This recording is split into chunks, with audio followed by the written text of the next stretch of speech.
So we have a question answer until 5:15, right? Okay. So you've heard the three speakers, very stimulating, interesting talks. Now is the chance for you to, to ask your questions. Yesterday we had a symposium at NUS High School, so I think we were a very vibrant kind of a question answering session. Teachers were asking, what does neuroscience have to say about learning in the brains of male students compared to female students? At the lunch session, I think the gifted education director was asking them, what does neuroscience have to say about, parents hot housing the kids, to do the GEP qualifying exam. What does it do any good? So feel free to ask your questions, and yeah, please.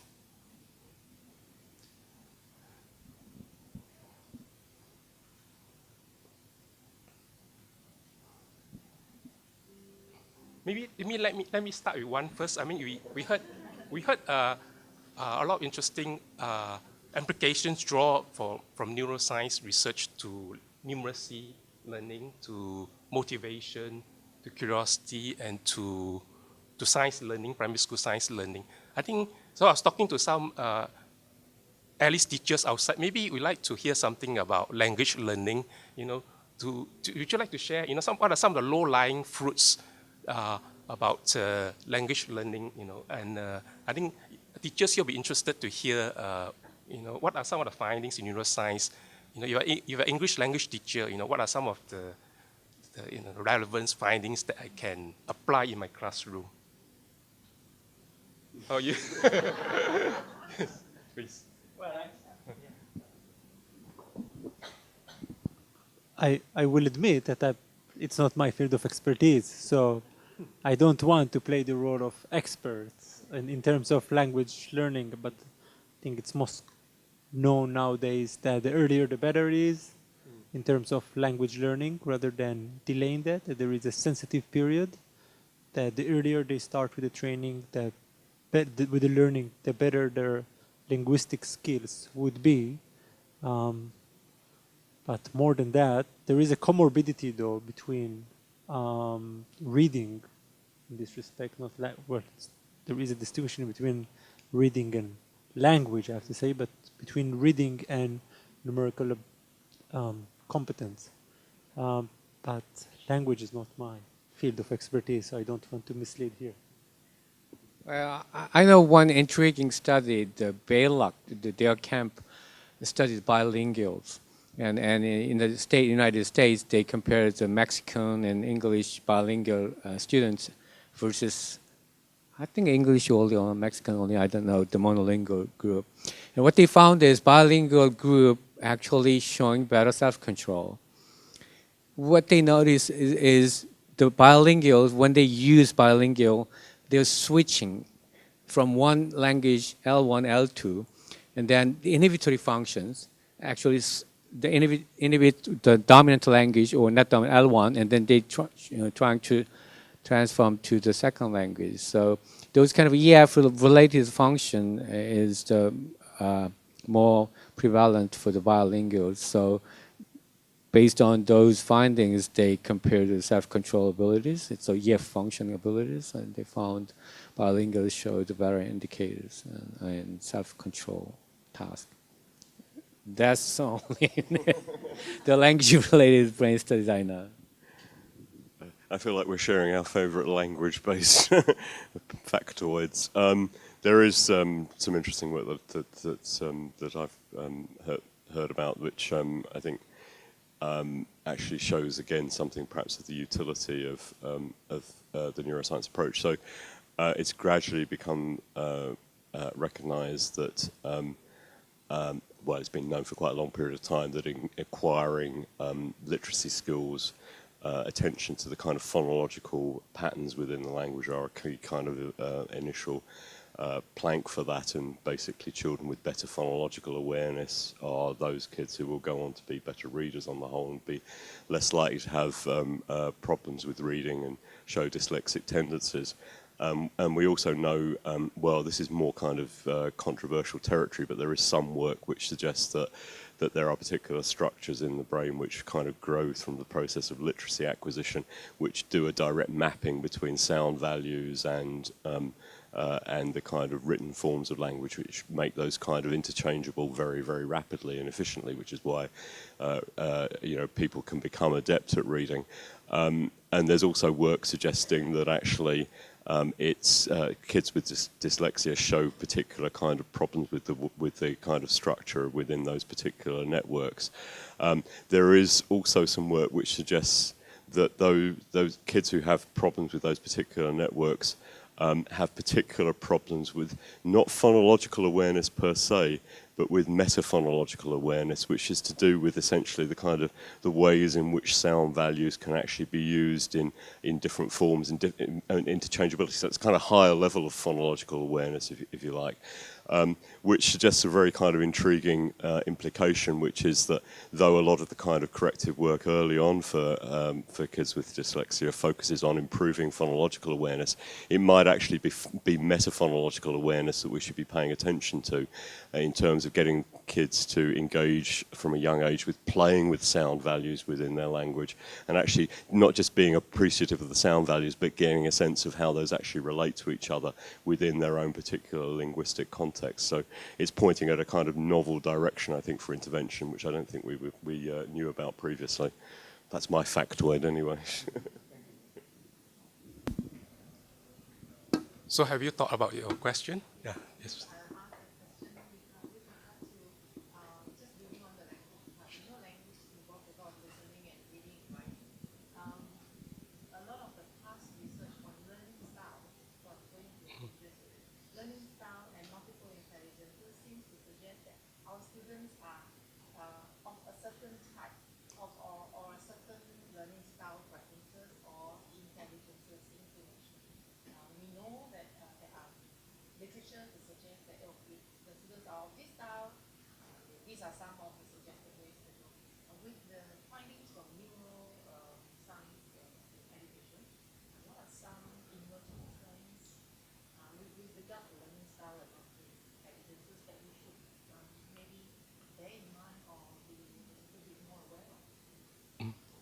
So I could not hesitate by jumping in to say that the learning sciences actually debunk the theory of the learning styles.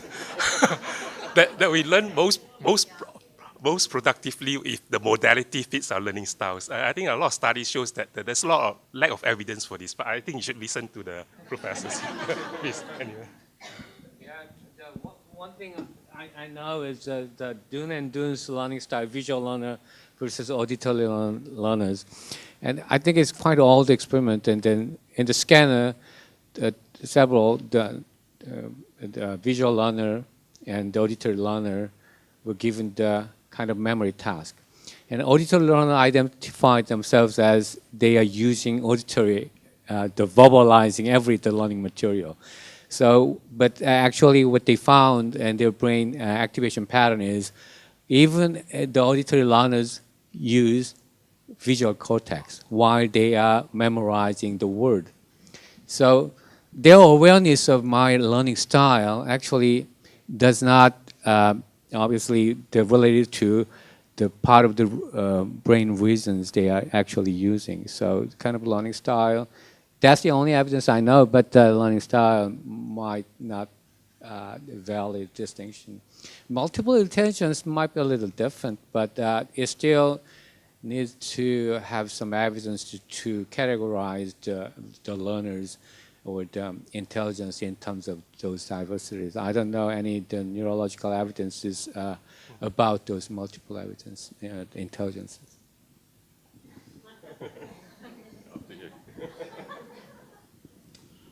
I would just answer your questions from a mathematical cognition perspective. So I showed the results that mathematicians has higher, more gray matter in the area that is called the superior parietal lobule, which is involved in visuospatial processing.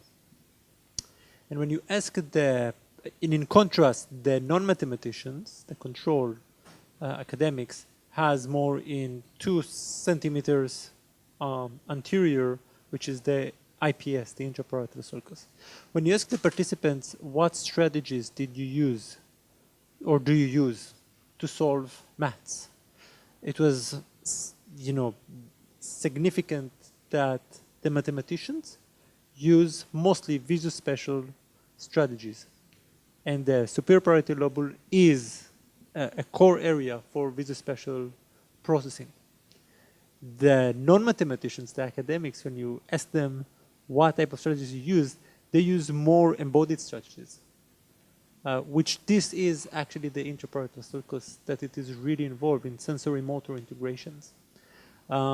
So it's quite interesting how you cannot know what precedes what, right? You know, if it was changes at the structure that leads to changes in strategies or the other way around.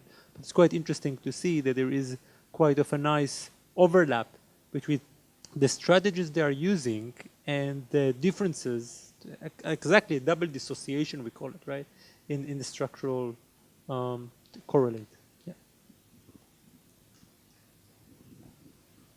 Yeah, I think it's really complicated territory. I mean, I think the general wisdom on this these days is that there isn't anything as such as a kind of consistent learning style. And I think that's not at all at variance with what Roy's just been talking about. I think the point is that actually there are different types of functions which are required in different areas of learning. And people who get more adept in one area of learning might well kind of adopted different strategies or have been kind of developing other kind of networks in order to support that. But learning styles implies that learners have some kind of consistent way of going about doing things which applies across different areas of learning. And that actually conceptually doesn't make much sense because there are different types of learning altogether that are involved in different areas of the curriculum.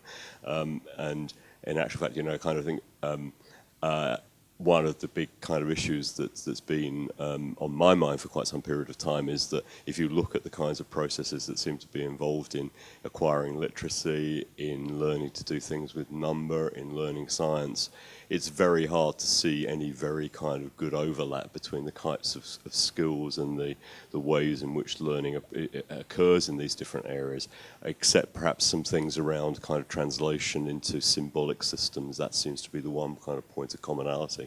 So it's very hard to see how you could have something like a consistent learning style because it's not going to be anything that would be applicable to different areas of learning. You're going to have different ways of going about learning in different areas, at least at the kind of initial stages. I guess that there may be something that emerges perhaps a little later around practiced ways of going about doing things. So maybe with adult learners, it might make a little bit more sense to talk about kind of well-worked strategies that they use. But that's really quite a different thing, I think, to a learning style.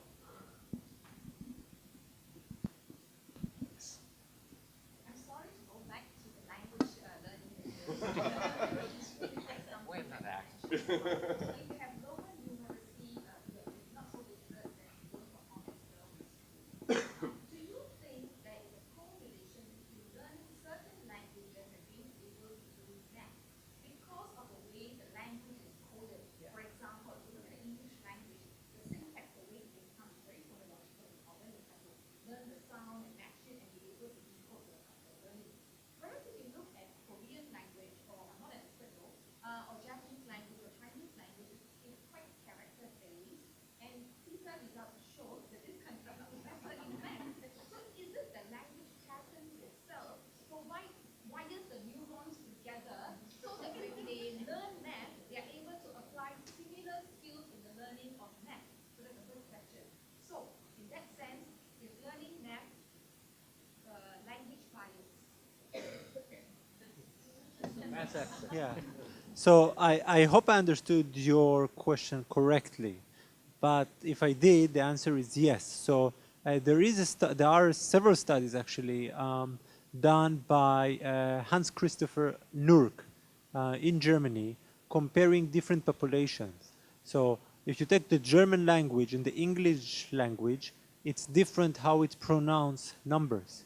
So in English, you say 49. In Germans, it's actually 9 and 40. It's exactly the opposite. Yeah, and when you give to bilinguals to solve arithmetic facts, they are struggling more than those who are monolingual, and they delay at the beginning. But later on, this is the good news, they catch up. So the delay is not long-lasting. It's happening actually at the beginning, but then they are able to catch up.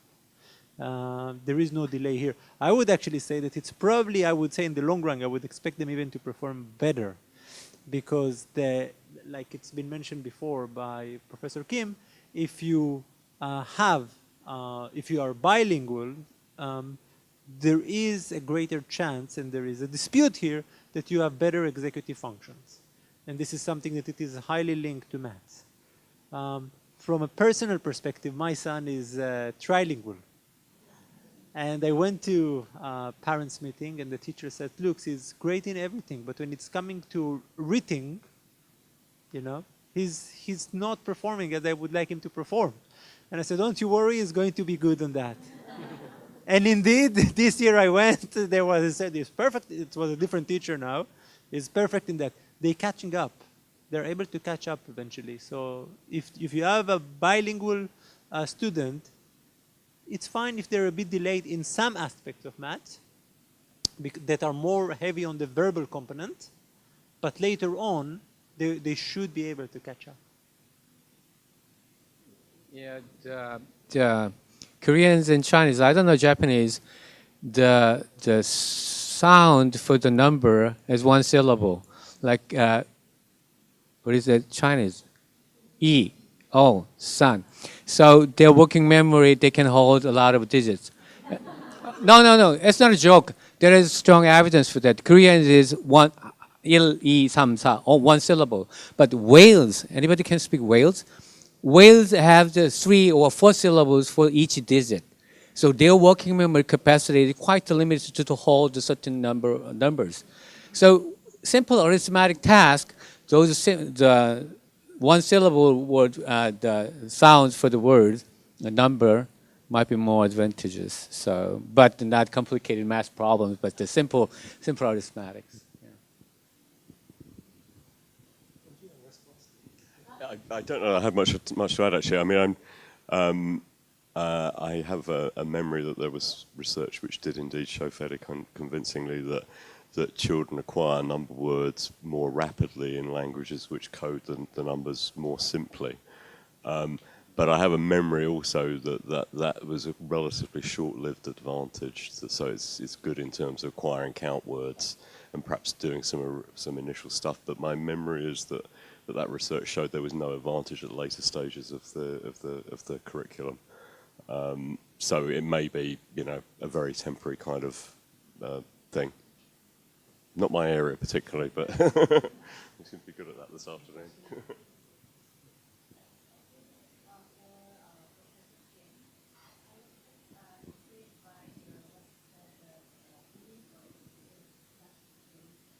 Yeah. Well, okay.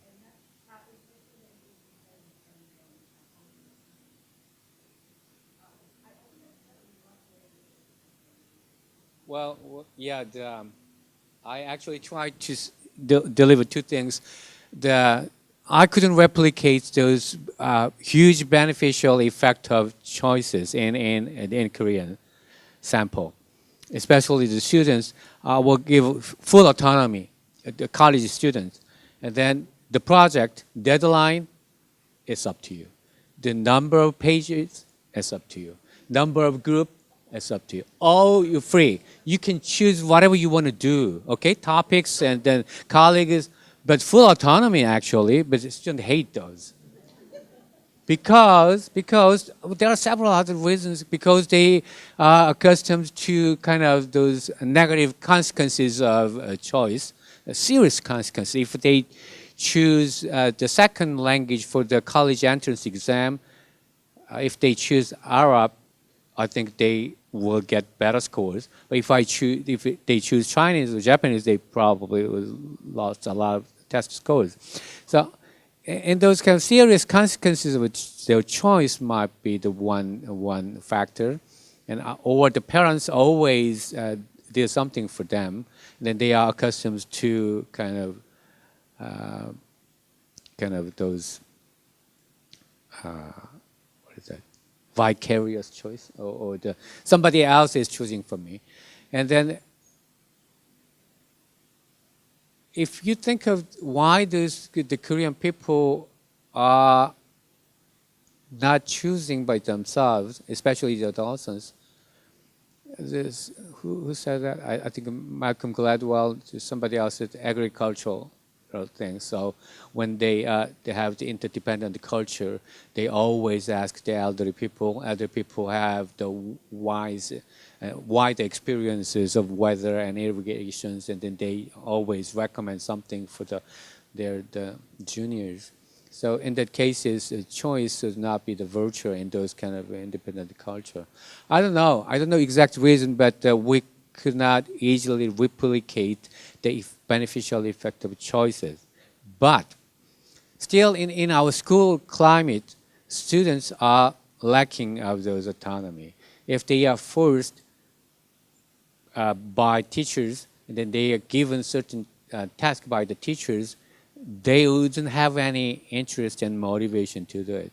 So let the kids explore and make their own decisions. That probably will help them to motivate or explore the certain things in a more the active way. So I don't think the providing autonomy is not effective in the Asian cultures, but it's not the same as the Western culture. That's one aspect, but still we are lacking of autonomy in our classroom. So provide more choices.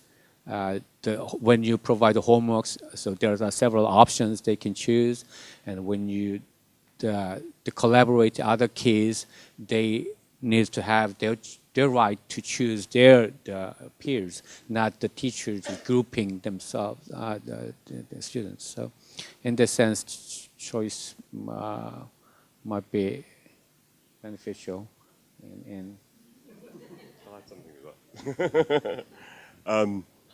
We've not had a chance to talk about this, but I have a PhD student who's currently completing his thesis, and what his work has been on is looking at cultural variations in self-regulated learning processes. And so just to kind of recap quickly on that, so we're talking about processes which involve kind of metacognitive and cognitive control of activity on a task, but those models also have a kind of motivational aspect to them as well. And what he's been doing is applying to the motivational side of this a kind of a framework that comes from a social psychological theory called theory of planned behavior, where basically you kind of break the kind of motivational constructs down into influences from attitudes personally held, from beliefs about your own kind of efficacy, and in terms of what we call subjective norms or perceptions of what is appropriate within your own particular kind of context. And what he's been doing is a comparison between kids. This is primary school kids around about 8 to 10, kids from Confucian cultural backgrounds versus kind of standard UK type backgrounds, and the pattern of influence is really quite different between the two groupings. So for the Confucian kids, it tends to be the subjective norms, the sense of what's appropriate, that's driving both their kind of intentions, their applications of activity. This is about maths learning, so it's driving things in that way. But it also directly informs their sense of self-efficacy as well. So they tend to kind of get a sense of whether they're good at something, not from the direct experience, but from whether they're supposed to be good at this in terms of what the kind of expectations are within that kind of context. Whereas for the UK kids, the pattern is very, very much more driven by attitudes.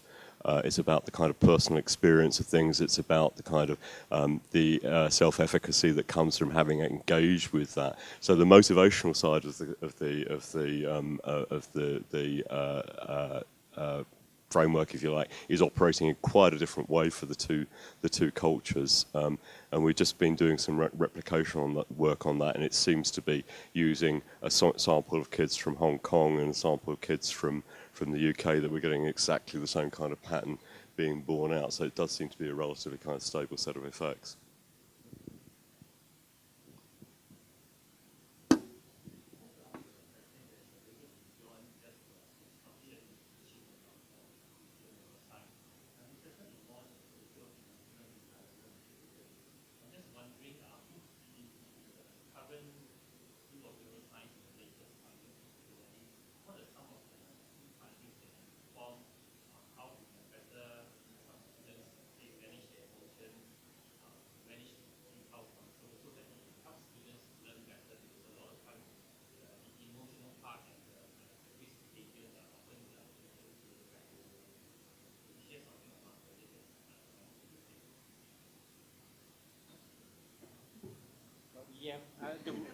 Yeah, executive function, the working memory, the emotion regulation is modulated by the dorsolateral prefrontal area. That a huge area actually that is related to executive function.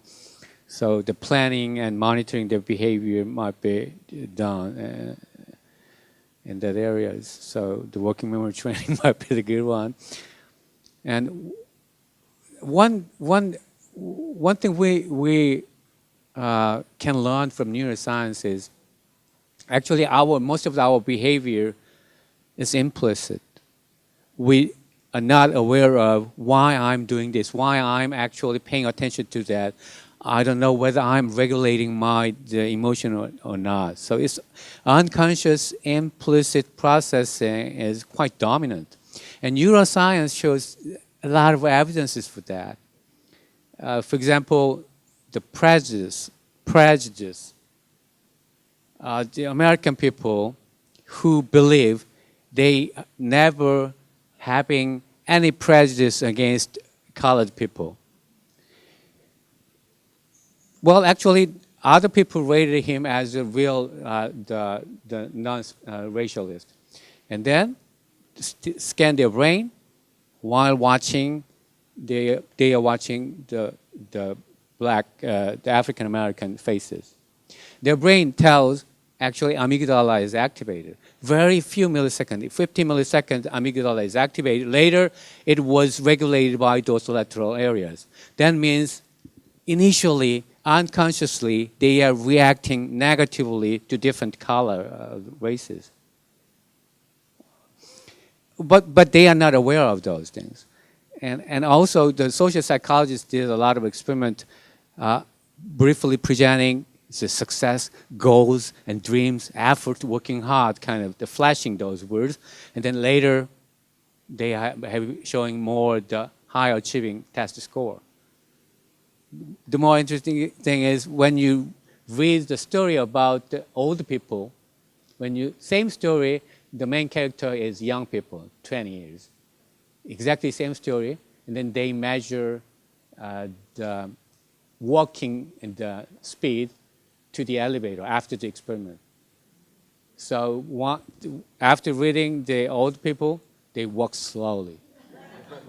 Well, many of the social psychology actually currently reveal those unconscious, non-conscious, or the implicit kind of aspect. And then neuroscience trying to capture those moment changes in their brains. So you believe this, but your actually brain showing the different, not opposite, different type of a pattern.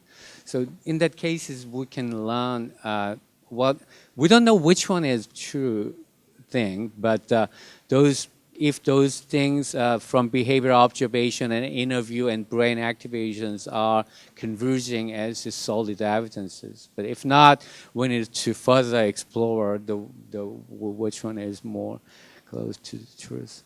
So in the sense, the emotional, behavioral, the motivational thing, not cognitive things are more obvious things, but those emotional, motivational things can be captured by those processes can be captured by the neuroscience, I think. It's a great question. One of the things that also involve, and Professor Kim mentioned self-regulation, which is really important in terms also of learning as well.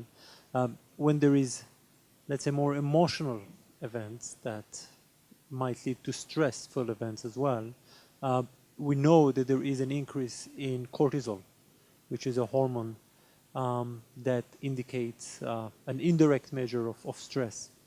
One of the things is that cortisol is also a link to learning and neuroplasticity.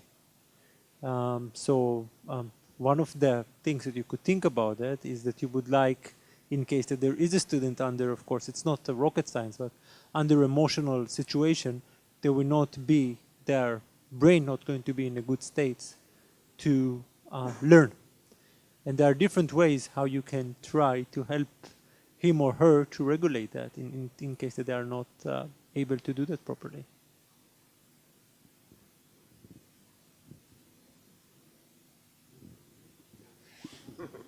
I get to to answer too. Yeah, I've been kind of thinking about the issues of socio-emotional learning from a particular set of perspectives just recently, partly because of some discussions we've been having with some of our students about this. There is actually some really interesting work. To cover it very briefly, there is a kind of sequence that's relatively kind of well understood in the development of emotional regulation skills during the kind of primary school years, is particularly when that happens. Basically shifts through an early kind of awareness of emotions and the kind of basic causes of emotion, things to do with facial expressions. But gradually, as children get a little bit older, an understanding of the kind of mental components, the appraisal components that are involved in an emotional reaction, so that there's some kind of mental assessment that's leading to emotional consequences.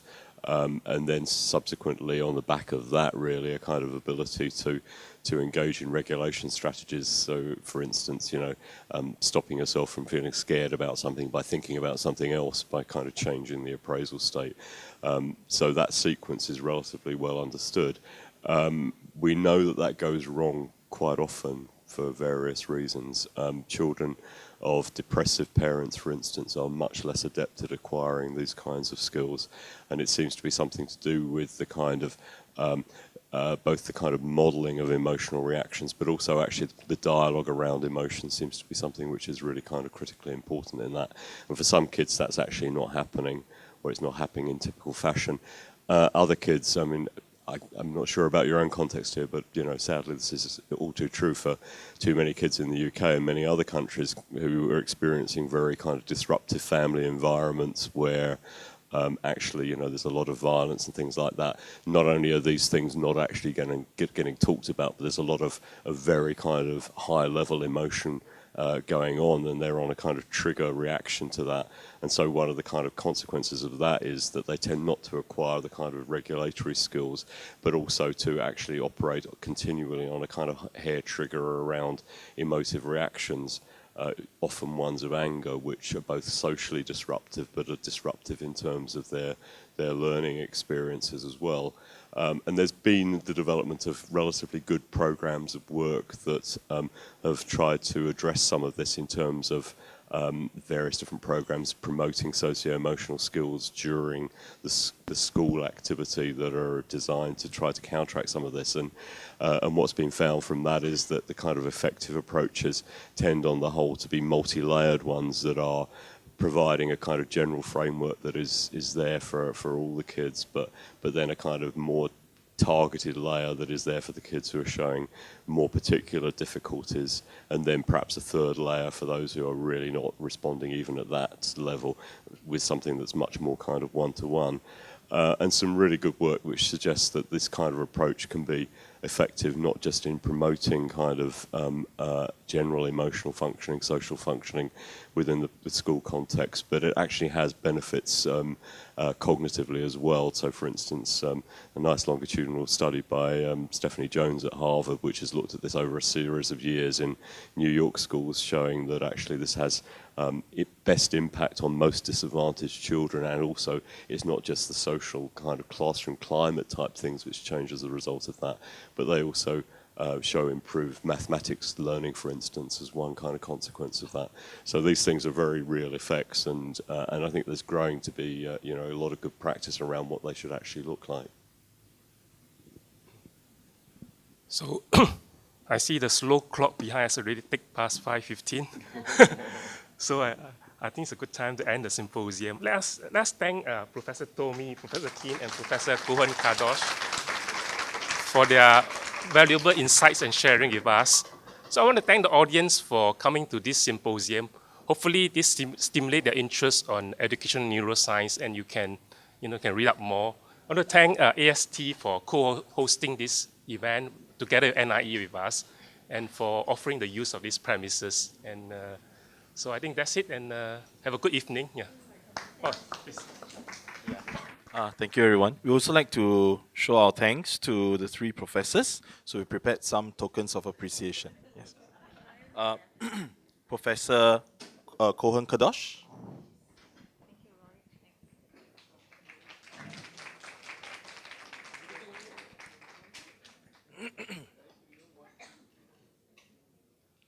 Professor Kim,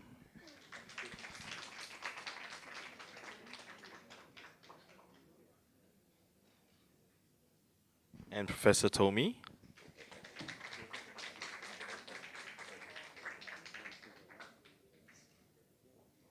And Dr. Louis for moderating the session. Okay. Thank you everyone for spending time today. If you have any more queries or if you have any questions, you can also just email Asma and myself, James. Thank you very much.